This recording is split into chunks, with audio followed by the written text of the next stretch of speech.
G'day mates, it's Busta here. And before the video begins, I would just like to give Chegg a big shout out for appearing on this episode. Chegg is a leader in online study assistance, and whether you need textbook solutions or expert Q&A, there's no better tool to help you ace your class than Chegg Study. Getting online study assistance should never break the bank too, so you can get more for your money with Chegg Study, and subscriptions are affordably priced and can be cancelled anytime. You can tap into Chegg's massive library of step-by-step textbook solutions, and if you need help with some tough problems right away, you can simply use the Chegg Study app to snap a quick picture of problems not covered in your textbook, and then you can submit it instantly to Chegg's experts. I would have loved something like this when I went to college. To have access to support 24 hours a day would have really helped on those long nights when I was up until daybreak finishing projects. So, for $5 off your first month subscription, go to chegg.com/scared and use the promo code SCARED. That's for $5 off your first months of subscriptions, go to chegg.com/scared and use the promo code SCARED. I hope you guys take up Chegg on their generous offer, and without further ado, let's begin.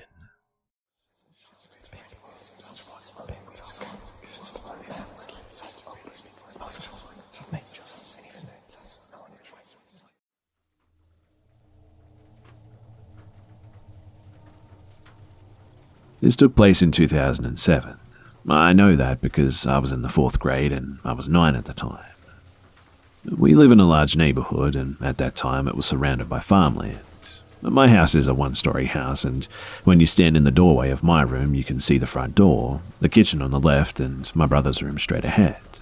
Turning your head to the left you can see the living room and my parents' room, and you can get from my parents' room to the front door in less than a minute.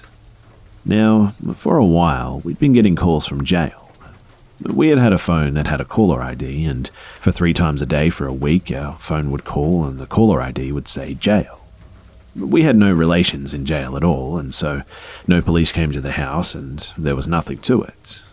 We obviously never answered, and my mum always said that if they don't leave a voicemail, then it must not be important. They never left one, so we didn't answer, and we just assumed that maybe a person had a wrong number or something. But they always seemed to call in the morning and in the afternoon and evening. Well, one day we only got one call. We thought that was a bit weird, but we didn't care, and that night I was in bed just playing quietly because my sister, she was an infant at the time, was sleeping in my room. I remember playing with my Madeline doll, and I decided to go to bed, and it was around 9 or 10 p.m. at the time, I think, and I put my head on my pillow and the doorbell rang. Well, this was at a time that my dad would be getting home, so I thought it was my dad just playing with me. But the doorbell rang again and again and again, and I got scared and kind of clutched my doll and ran to my mum's room. She was awake and watching TV, and I told her someone was ringing the doorbell. She paused the TV and the doorbell rang and just kept ringing. She immediately got my brother and sister, and the ringing then stopped. She looked through the peephole and saw a black figure of some sort, but couldn't make it out. Now, she did mention that she didn't know if it was a person or something else because she couldn't quite see it. She was too afraid to turn the porch light on, so she went back to her room, and the ringing continued, and then there was some knocking. It didn't sound like someone was trying to break in or anything, it just kind of sounded like casual ringing and knocking. But it just kept going, and then it went faster and more intense. And at this point, I got scared and cried, "Mummy, please make it stop."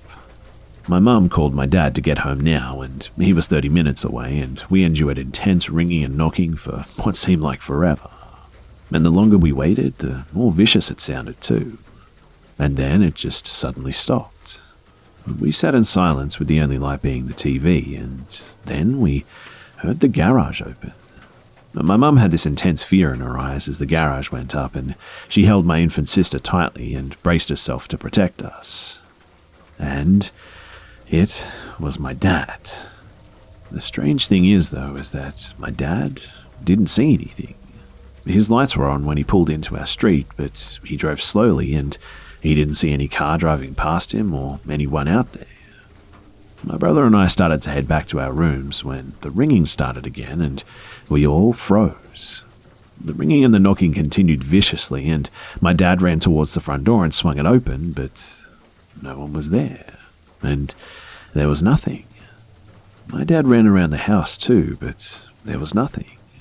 And after this, the calls from the jails just stopped. These days, we keep our porch light on now, and whenever the doorbell rings, I do get a bit nervous and keep quiet. I'm actually afraid that one day it might happen again.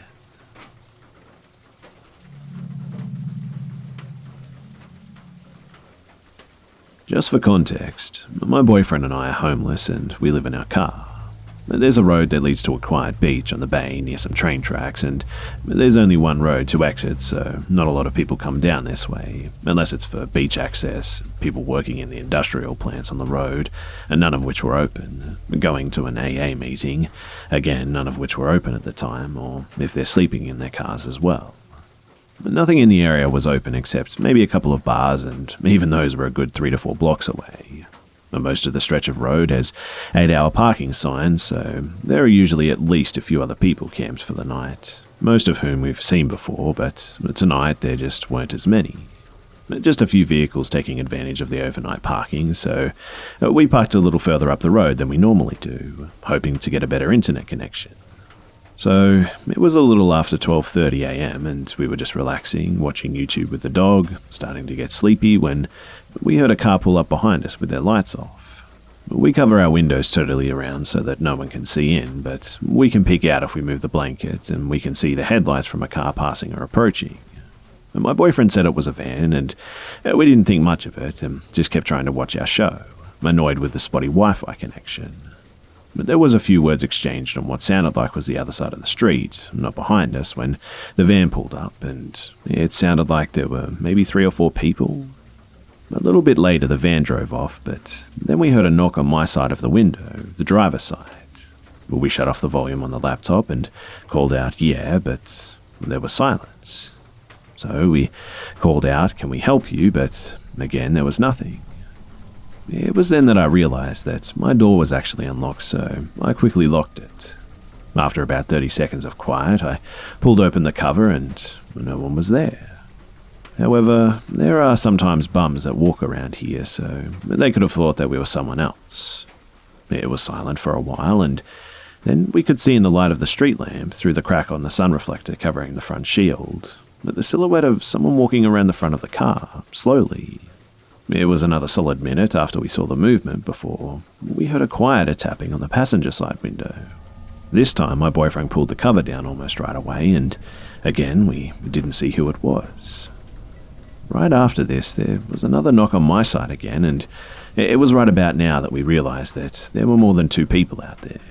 But there was no time for one person to get from the passenger side to my side between the second and the third knock, and we had heard more than one voice prior, so I started to think that maybe not everyone had gotten back inside the van before it drove off.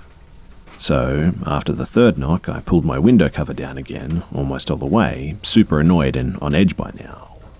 And there was a skinny white male, probably in his mid-30s to early 40s, holding a flashlight and something else scooped awkwardly in the other hand, almost like he was keeping it under his sweater, but we couldn't make it out.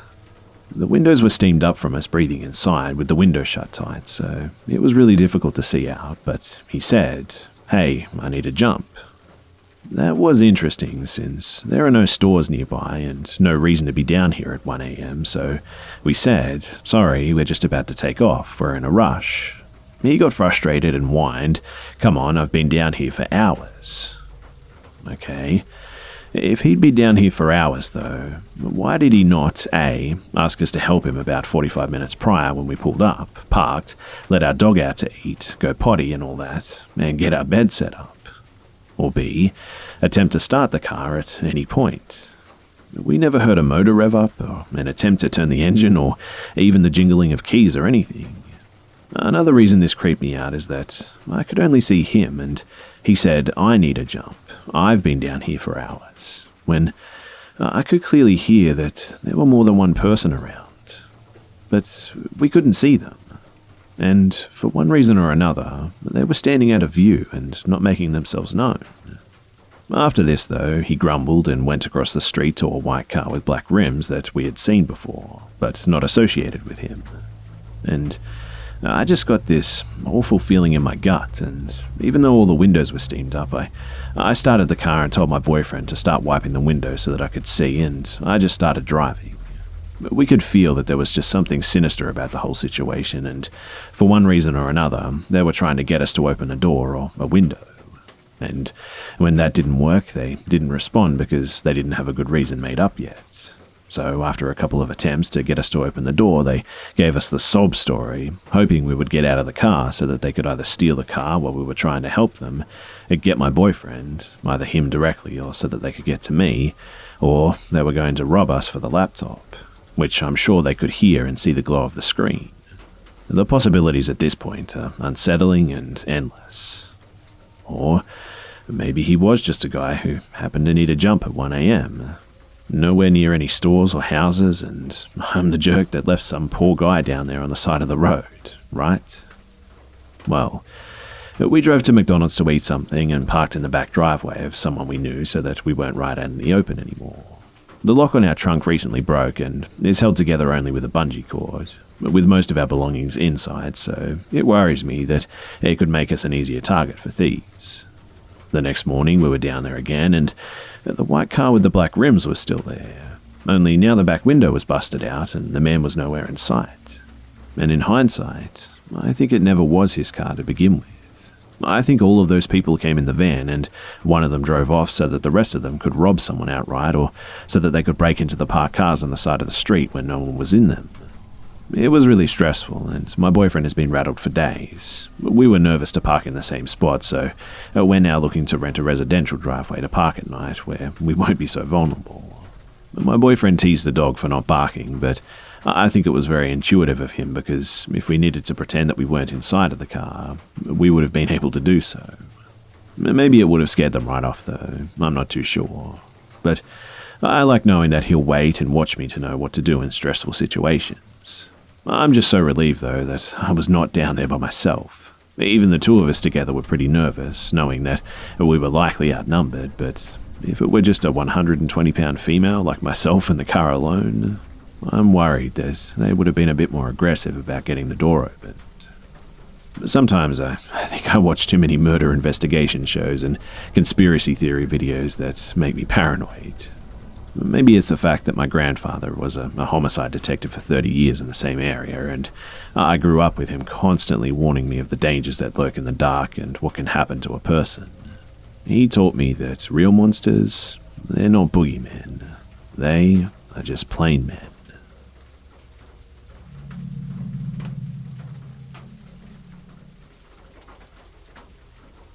This happened when I was around 5 or 6 years old, but I remember everything like it happened yesterday. So, we had gone to a funeral of my mum's cousins to another town a couple of hours out, by car. We got to the house and my mum went to see her aunt to give her condolences, and I followed holding her hand. I guess during the hugging and the crying, my mum let go of my hand, so I started looking for her hand, but not really looking up, just keeping my hand out for her to grab it while calling her, and there were a lot of people, and the house was so small that I could only see people standing around me. A couple of minutes later, though, I found her, or so I thought, because she took my hand and started walking towards the door to leave.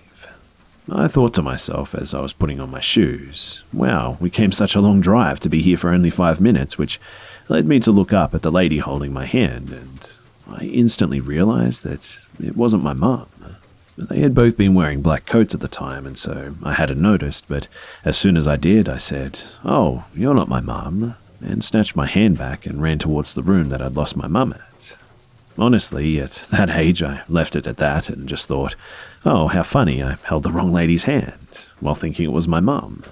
I thought this for almost 2 decades until one day it just kind of hit me. That lady was trying to take me away. She knew that I wasn't her daughter, and she took my hand and was leaving the house with me, and if I hadn't have looked up and had actually made it out the door, who knows what would have happened.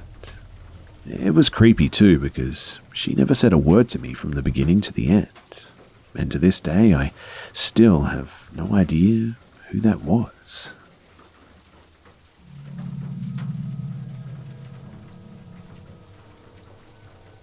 So I lived in a farm around 4 years ago, and from the moment that we moved there, I could tell that there was just something wrong. I felt uneasy in there, as if there was something constantly spying on me. Before I get into that, though, a little bit of detail about the place and the situation. So, we didn't technically own the place. It was borrowed from a woman that was trying to sell it. We call it a demo. So, we didn't have access to the house and slept on a wooden storage house. The farm itself was like this. There was a barbed wire gate that you manually had to move in the entrance, and in front of it was an open empty field with one of those outside washrooms to the right. Passing by it, there was a small group of trees and then the place where we slept. Passing that was the actual house to the left and then the forest. In the forest entrance, there was a tree with a ripped plastic bag tied to its branches, meaning that the bag was tied while it was still small, and people used it to do their mark or something. And right in front of it, there was a mound. Now, someone buried something in there, and I moved there with 4 dogs, plus the dog that already lived there that we took care of. Our routine was wake up at 5 a.m. to go to the city so I could go to school and my parents could go to work. Now, the first night we stayed there, I noticed my room was the only one in the entire house that didn't have a lock. I couldn't sleep because of the weird feeling that I had, and I stayed up all night and just slept on my way to school. But then, things got weirder. The door started opening at night, and I dismissed it as the wind, a cliche I know, but it became more frequent and more violent. Then, still at the first week, I saw it. It was a black humanoid figure with a white face. It was like the white face had empty eye sockets and instead of a mouth, just an empty cavity on its face. And it stood at my door entrance, staring at me, and I decided that I wasn't going to sleep while I lived there. I couldn't bring myself to move or do anything at the time, so I just kept staring at it, trying to convince myself that it was just my mind playing tricks on me. But then, some nights later, it became impossible to pretend because it started moving and doing things. It entered my room, tapped on my window. It was a metal window that was right beside my bed, slightly moved things, and kept being a general creep. Whenever I flashed my light on it too, it just disappeared, but the eerie feeling just kept there.